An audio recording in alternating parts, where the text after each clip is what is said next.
സ്വർഗത്തിൽ നിന്നും സംഗീതരൂപിണിയായ ദുർഗാ ഭഗവതി ഈ പ്രദേശത്ത് ഒരു മിഴാവിൻ്റെ രൂപത്തിൽ താഴേക്ക് പതിച്ചു എന്നാണ് വിശ്വസിക്കുന്നത്.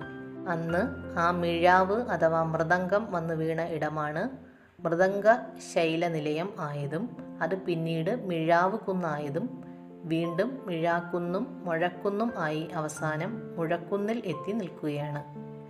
ക്ഷേത്രത്തിനുള്ളിൽ മിഴാവ് വന്നു വീണു എന്ന് വിശ്വസിക്കപ്പെടുന്ന ഭാഗം കാണാം. ഇവിടെ അല്പം കുഴിഞ്ഞാണ് ഭൂമിയുള്ളത്. ശ്രീകോവിലിൻ്റെ തെക്ക് കിഴക്ക് ഭാഗത്ത് വാതിൽ മാടത്തിൽ ഇത് കാണാം. അതുകൊണ്ട് തന്നെ സരസ്വതി ദേവിയായും ഇവിടുത്തെ ഭഗവതിയെ കാണുന്നു. വിശ്വാസങ്ങളനുസരിച്ച് പരശുരാമൻ സ്ഥാപിച്ച 108 ദുർഗാക്ഷേത്രങ്ങളിൽ ഒന്നായാണ് മൃദംഗശൈലേശ്വരി ക്ഷേത്രം അറിയപ്പെടുന്നത്.